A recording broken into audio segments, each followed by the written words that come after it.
Hi, guys. Welcome back to another episode of Own Your Essence podcast, where we get to have deep transformational conversations with some of our favorite people. I am your host, April DeMille, and today I am your favorite person. I am here solo.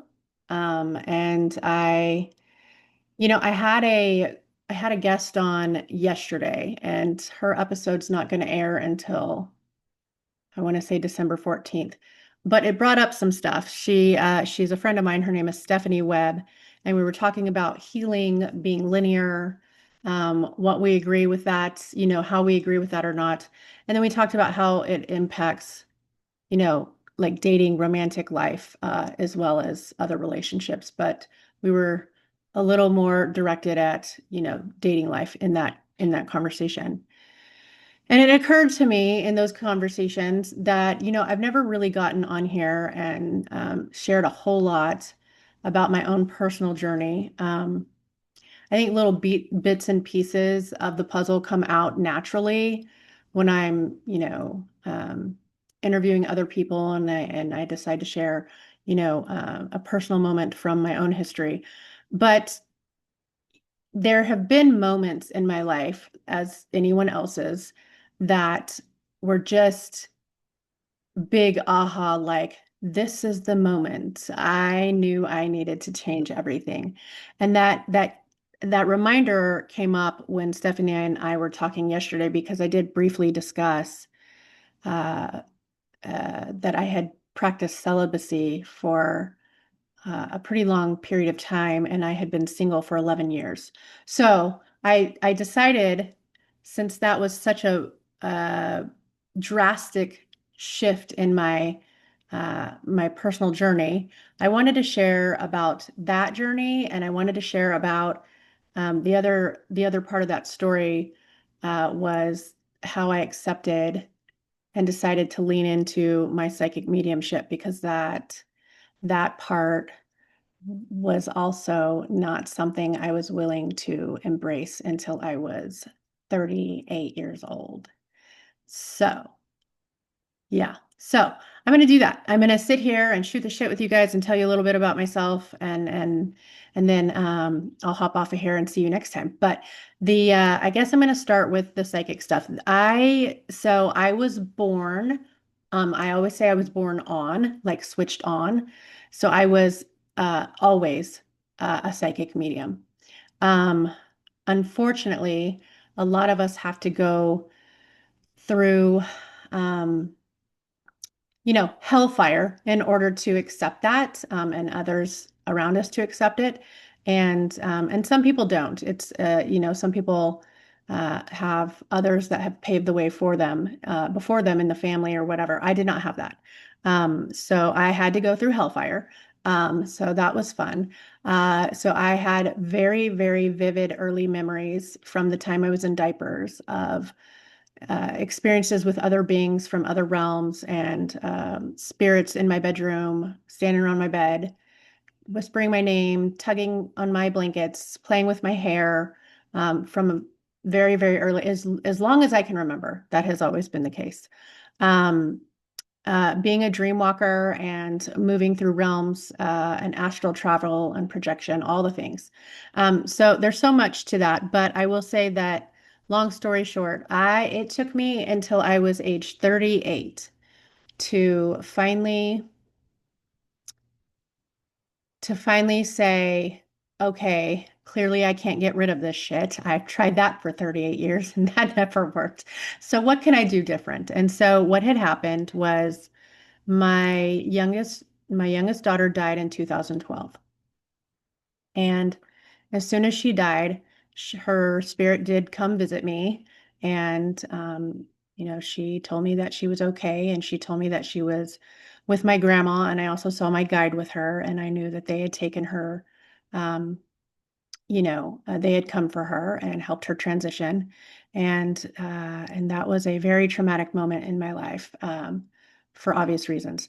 But, after that, I would say that was probably the darkest night of soul that I ever experienced, um, which that can happen. Dark night of soul can happen multiple times and last for years and years. And believe me, mine did. It did not hold back at all. So that was definitely probably the darkest it ever got for me. And it stayed that way for many, many years. And what had happened was from 2012 until, so I didn't come out as a psychic publicly until March of 2017. I have to write this down because I will forget my own timelines. 2017. Okay. So in 2017, so from 2012 to 2017, I was going through pure hell. I lost my daughter. I was homeless. I was sober. I did at least have my sobriety. That's probably the only thing I had. I'd lost my other children because I'd also didn't have a home where I could care for them. So they had to go live with other family members. I had lost myself. Anything and everything that I understood that was what I was attached to as a me thing was gone. I'd lost friends, family, all like so much was just gone literally overnight. And and during that time, even though I stayed sober, which still to this day I don't know how the fuck that even happened, but I for that 5 years, I still was just like running and running from the pieces of me that needed so badly to be seen, hence the psychic medium stuff. And once I got to 2017, even though I was sober, I was still vaping a vape pen because I was trying to quit vaping, like quit smoking. And so I was vaping and I was still taking one medication. I'd spent years and years on medications, which at the time were necessary because I absolutely would have killed myself. Um, and and so I had been slowly tapering off of these medications, even against, you know, doctor suggestions because I felt like I knew what I needed better than they did. And I'm not saying that my journey is the same for, is something that I would suggest for everyone, but it's what worked for me. So I was tapering off my medications. I knew that I wanted to just get to the core, the center of who I was, and I didn't even know what that meant anymore. It was so far gone that I didn't even know what that looked like. I didn't know what my baseline was. I didn't even know if I had a baseline anymore. So I started taking myself off these medications. I was still drinking caffeine, lots of it, still vaping, and eating horribly, not caring for myself and also when you're homeless, it's really hard to do those things.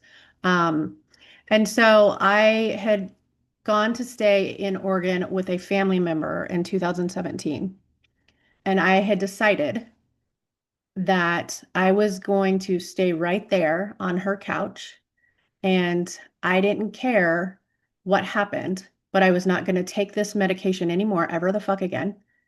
It was the last medication I was on, but I refused to take it ever again. I was not going to smoke again. I was not going to put caffeine and all these harmful things into my body. And I didn't care how long I had to sit on that couch to wake up and do it. I didn't care if I died trying to do it. I didn't care. One or two things was going to happen. I was either going to die and I was okay with that. Or I was going to wake up like completely different and free of all these chains that were binding me. And I wasn't necessarily okay with that. Like if I had a preference and I did, I would have rather died. Um, but either way, no matter what happened, I was going to sit right there for however long it took, and I was going to be different. And so that's what I did. It took me about 3 or 4 days, and I laid there in fever, sweating it out, sicker than fuck, so sick. And I think about the fourth day, I woke up and I was like, God damn it. I woke up. I'm not dead. Fuck. So clearly I would have preferred death, but I was like, fuck, I'm still here. Shit. And so I was like, well, guess I better make the best of it because I don't know what else to do. But the one thing was my body was different. My mind was different. I was different. And that was the moment that my mind was clear enough to decide that something else needed to change. And my guides were barking at me and they were like, you keep running from these pieces of yourself. Have you thought about leaning into it? And I'm like, no, why the fuck would I do that? I was like, why would I ever consider embracing the psychic medium shit? I hated it. It was the one thing that set me apart. And people treated me different and people, were afraid of me. They either loved me or they hated me. There was like no in between. It was so strange. And I was like, why would I want to embrace that part? And so I sat there and I was like, but you're right. The only thing different that I've never done was lean into it. I spent all these years running from it. I've never ever once considered what would it be like if I actually like embraced it. And so from that day forward, I decided to hug those pieces of me and embrace it. And it's it definitely was life altering. It shifted everything for my life. And I haven't gone back since. And all those people that did commit to misunderstanding me, a lot of them have a different understanding of who I am now, and that's been actually really beautiful. I wouldn't say my journey is over or complete. I am still trying to hug on some pieces of me that needed a little extra time to come around, especially because when you have a grief like that hits you that hard in your life, uh, it can slow down the healing that much more. And so it did. With that being said, the moment I accepted those pieces of me, my life did, again, like I said, change so drastically. I went back to school that same year. By fall of that year, I was already full-time enrolled to go to school. So I went to school for, I think, the next 2 years. Um, I had come back home to Texas and started reconnecting with, my children, um, and, other family members, but I was definitely like nursing my my process because I was still so delicate, and so new in this part of me that was coming out of the psychic closet. And so during that stretch between, coming back to Texas and getting ready to go back to school, I had this other really solid aha moment where I knew, again, something else needed to change. And that piece of me was throughout my life. Just for a little context, I had been raised in a family with drug dealers and sex workers. And and growing up in that kind of dysfunction does a number on a kid to begin with. But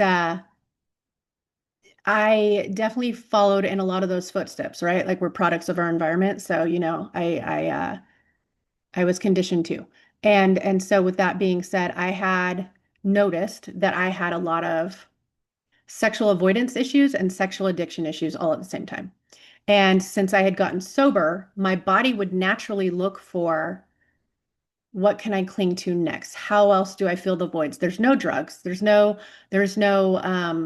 other like addictions. So how can I fill this void? And so I was filling the void with promiscuity and sexual addiction and sleeping around and um, going out and having flings and sleeping with couples and doing all the fucking things that were wild and I maybe should have done in my 20s, but now I was like grown and reliving things that maybe I should have done back then. I don't know.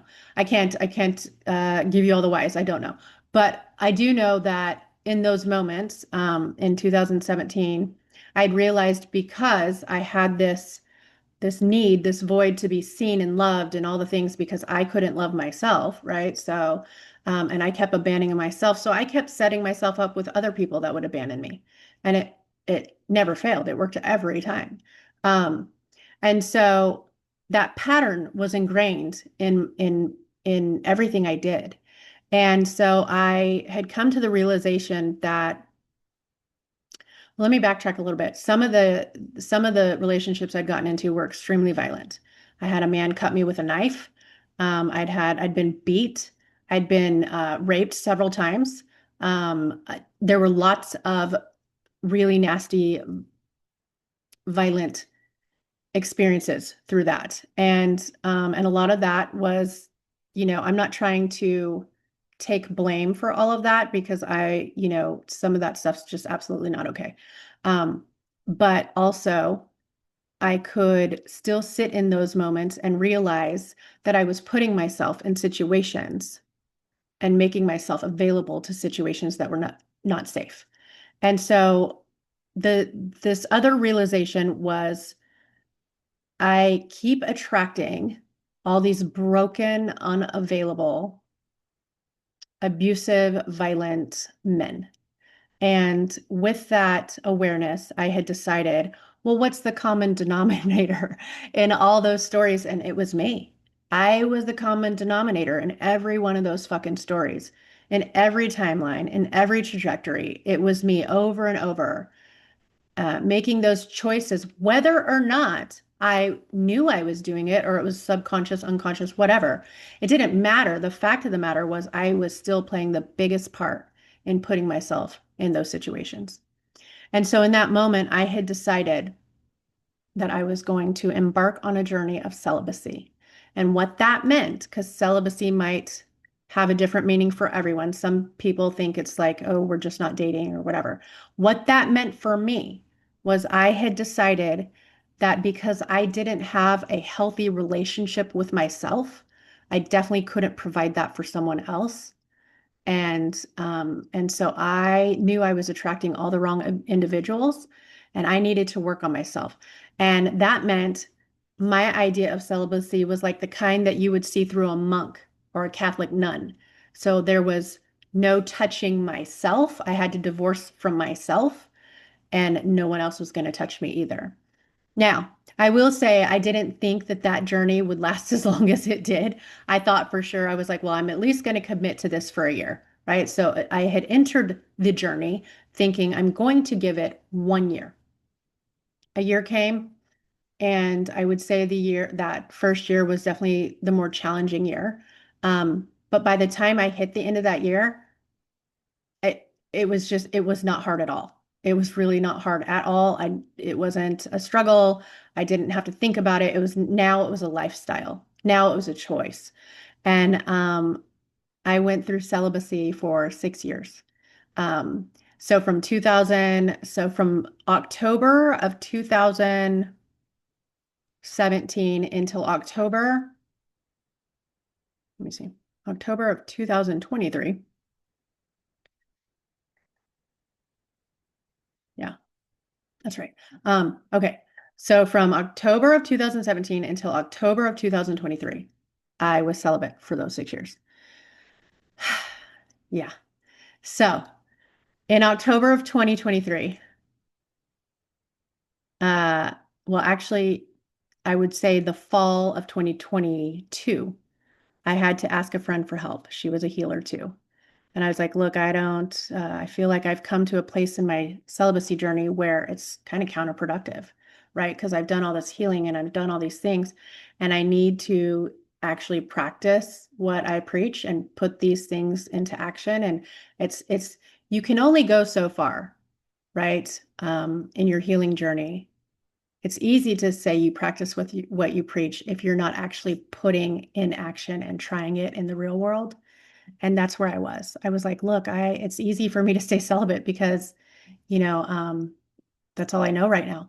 But I knew I needed to actually practice making the same healthy, good decisions while in romantic connections. How do we not lose ourselves? How do we still stand strong in our boundaries and our choices and our desires and our wishes, whatever it is. I still needed to know if I had the same strength practicing those in a relationship as I did when I was by myself and celibate. So I had asked a friend, her name is actually Amanda Quick. She is a friend of mine and she's an amazing healer as well. And I said, look, I need to shift from this into being brave enough to lean into my body and my desires and practice what that looks like in real life, like in real time, right? So she had done a session for me, and it helped me move through some energy, so I could be a little more open. I didn't want to bypass the fears. I wanted to recognize the fears, but still acknowledge that it is scary. It's almost like the best way I could explain it is like if you're coming out of jail and you're in a halfway house, or if you're coming out of rehab and you're released and you're like, oh, I'm scared I'm going to go back to drugs or whatever, because you don't have the same accountability, right? It's not the same support. So it was like that. I was like, I'm scared that if I go from celibacy to, practicing dating and stuff again, I'm going to go fall right back into the cycles that I knew then, right? So that fear is always in the back of your mind. And so that's what I was afraid of. I was like, I knew I needed to do the thing, but I was so scared to do the thing because I didn't want to go fall backwards, right? So that's kind of what happened. And so I needed her to help me move through those fears so I could embrace the fuck it, what if? I mean, if that's what happens, then I try again, right? So at that point there was no wrong answer. And so I had her help me move through that. And then literally by the next year, October of 2023, I did start dating and I did start um, having experiences and interactions where I could practice what I believed in and practice what I preached and practice asserting myself and practice showing up for myself in romantic relationships as the healthiest version of me that I'd ever been. And so that was another thing that I knew that needed to change.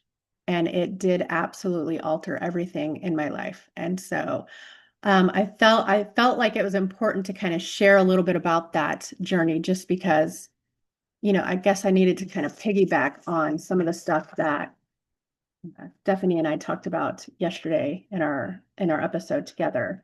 So anyway, I realize I've just been rambling here for like 30 minutes about some pretty potent stuff, but I am going to hop off of here.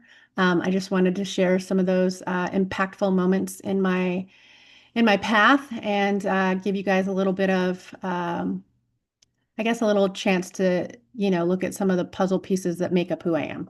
And so with that, I'm going to say goodbye and I will talk to you guys next time. Bye.